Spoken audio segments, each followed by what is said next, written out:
हरे कृष्णा। राधे राधे। कैसे हैं आप सब लोग? आप सभी का स्वागत है आपका अपने चैनल कृष्णा प्यारी सखा में। आज की वीडियो में आप लोगों के साथ उत्पन्ना एकादशी की सरल पूजा विधि शेयर करने वाली हूँ।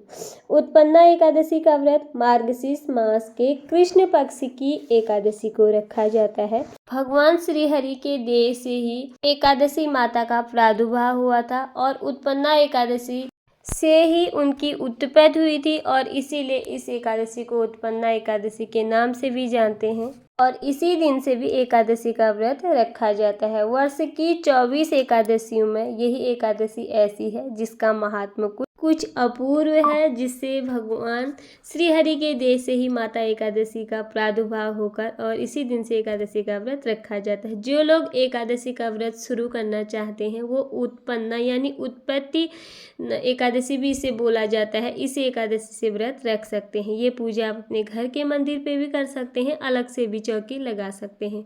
चौकी लगाकर पीले रंग का वस्त्र बिछा लें और एक भगवान विष्णु जी के लिए ये एकादशी का व्रत रखा जाता है। भगवान श्री हरि के किसी भी स्वरूप की आप पूजा उस दिन कर सकते हैं। तस्वीर हो तो तस्वीर को विराजमान करें, मूर्ति विग्रह है तो उन्हें विराजमान करें।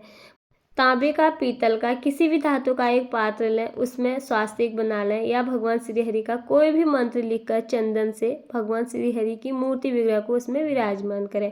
भगवान श्री गणेश जी की मूर्ति विग्रह भी है तो उन्हें भी विराजमान करें, क्योंकि सर्वप्रथम पूजा में भगवान गणेश जी की पूजा की जाती है। अब सर्दियों का मौसम है तो थोड़े से गुनगुने जल से हम इन मूर्ति विग्रहों को यहाँ पर अभिषेक कराएंगे।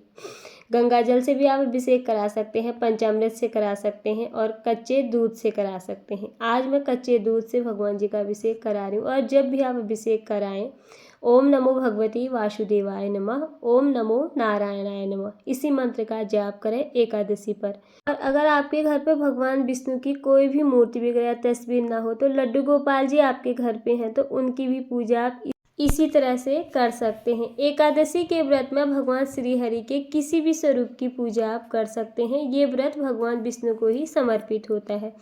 अभिषेक कराकर उनका अंग पोषण बहुत ज़रूरी होता है। एक शुद्ध कपड़े से भगवान जी का अंग पोषण करेंगे और सबसे पहले पूजा में गणेश जी को विराजमान करेंगे। नीचे से तिलों का आसन देंगे और लाल वस्त्र बिछा लेंगे। चावलों का प्रयोग एकादशी के व्रत में निषेध है, बिल्कुल भी नहीं किया जाता है। चावलों की जगह आप फूल ले लें और सफ़ेद तिल है तो वो ले लें, उनका प्रयोग कर सकते हैं। थोड़े से नीचे से तिलों का आसन देंगे। भगवान श्री हरि की कोई भी तस्वीर, फोटो, मूर्ति विग्रह है उन्हें विराजमान करें। मेरे पास यहाँ पर मूर्ति विग्रह भी है और तस्वीर भी। मैं वहाँ पर तस्वीर की भी पूजा आप लोगों को करके दिखाऊंगी और मूर्ति विग्रह की भी। तो एक पीले कलर का आसन और लगाऊंगी, उसमें लक्ष्मी नारायण भगवान जी को विराजमान करूंगी। अगहन के महीने में माता लक्ष्मी की भी पूजा भगवान श्री हरि के साथ जरूर से की जाती है। इस महीने माता लक्ष्मी की पूजा करने से जितनी भी दुख दरिद्रता है वो सब कोसों दूर चली जाती हैं। और एकादशी का पूजन आप लोग जब भी करें, भगवान विष्णु जी के साथ माता लक्ष्मी की भी पूजा आप लोगों को जरूर करनी होती है। अगर आपके पास मूर्ति, तस्वीर वगैरह जो भी है तो जरूर से विराजमान करें।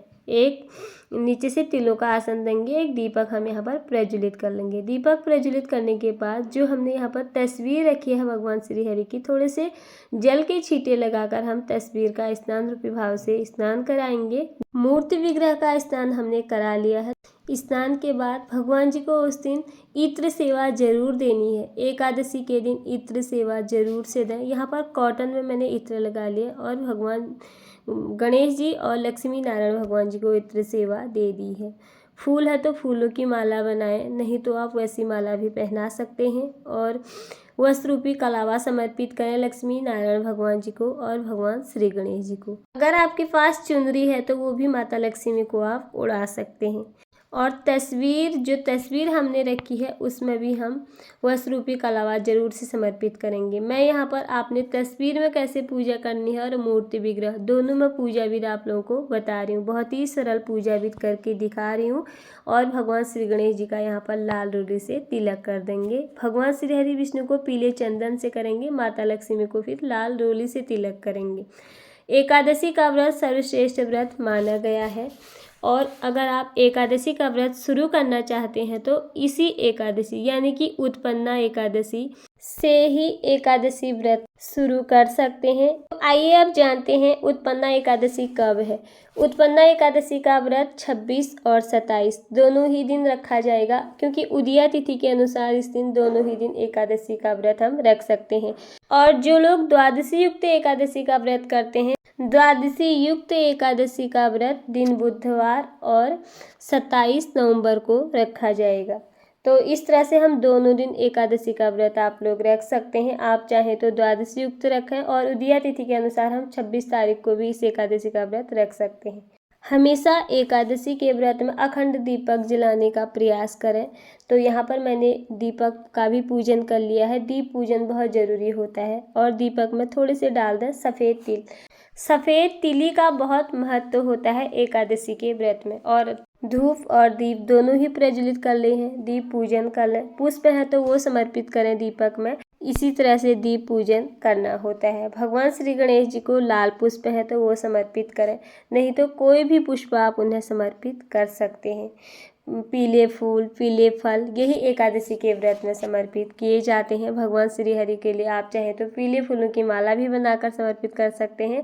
और इस एकादशी के दिन तुलसी की माला बनाकर भी भगवान जी को आप समर्पित कर सकते हैं। यहाँ पर तुलसी मंजरी देना बिल्कुल भी ना भूलें। भगवान तुलसी मंजरी से बहुत प्रसन्न होते हैं और एकादशी के दिन जरूर से समर्पित उन्हें करनी चाहिए। उसके बाद हाथ में थोड़े से पुष्प और तिली ले लें। उत्पन्ना एकादशी व्रत की कथा आप लोग जरूर से पढ़ें। एकादशी व्रत में एकादशी व्रत की कथा पढ़नी जरूरी होती है। हर एकादशी व्रत की अलग अलग कथाएं होती हैं और जो हर एक एकादशी पर पढ़नी होती है। और इस तरह से जब कथा समाप्त होती है तो वो हाथ में रखे जो पुष्प और तिली हैं भगवान जी के चरणों में समर्पित कर दें। उसके बाद लगवाएं भगवान जी को भोग। एकादशी पे अन्न का भोग नहीं लगाया जाता है, पीले फलों का भोग लगाएं। और हो सके तो उस दिन सीताफल का भोग हमें जरूर से लगाना होता है। उत्पन्ना एकादशी पर इसी फल का हम भगवान जी को भोग लगाते हैं। घंटी ध्वनि करके भगवान जी का आवाहन करें, उन्हें भोग लगाने को कहें। और जो भी भोग लगाएं उसमें तुलसी पत्र जरूर से रखें। एकादशी के व्रत में अन्न का प्रयोग नहीं किया जाता है, अन्न न खाया जाता है, ना ही भोग लगाया जाता है। फलों का भोग लगाएं, माखन, मिश्री, दूध, दूध से बनी मिठाई का भोग हम लोग लगा सकते हैं। ड्राई फ्रूटों में बादाम, काजू, किशमिश, ये सब भोग हम लगा सकते हैं। पंचमेव का भोग हमने भगवान श्री गणेश जी को लगाया बिना तुलसी पत्र के। कपूर आरती हम यहाँ पर करेंगे भगवान जी की प्रेम पूर्वक। अगर आपने अखंड दीपक प्रज्वलित नहीं कर रखा है तो आप उसी दीपक से भी आरती उतार सकते हैं। यहाँ पर मैंने कपूर प्रज्वलित करके उससे भगवान जी की प्रेम पूर्वक आरती उतार ली है। आरती आप गाकर या सुनकर उतार सकते हैं। इसी प्रकार अगर आपके घर पे लड्डू गोपाल जी हैं तो उन्हें भी पूजा में ज़रूर शामिल करें, उनकी भी पूजा जरूर से करें। एकादशी का जो व्रत होता है उसके नियम दशमी तिथि से ही शुरू हो जाते हैं। दशमी तिथि को सूर्यास्त के बाद हमें भोजन नहीं करना होता है।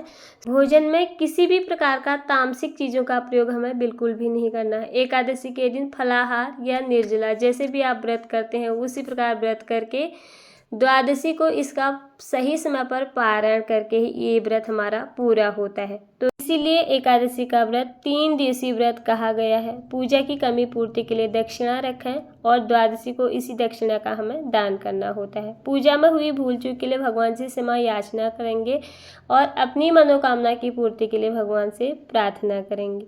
तो यही थी मेरी उत्पन्ना एकादशी की सरल पूजा विधि। अगर आपको ये वीडियो थोड़ी बहुत भी पसंद आई, आप लोगों के लिए यूजफुल हुई हो तो प्लीज़ वीडियो को लाइक, चैनल को सब्सक्राइब जरूर कर दीजिएगा। फिर मिलती हूँ आप लोगों से किसी और वीडियो में। तब तक के लिए आप सभी को हरे कृष्णा, राधे राधे। आप सभी का ये वीडियो देखने के लिए बहुत बहुत धन्यवाद।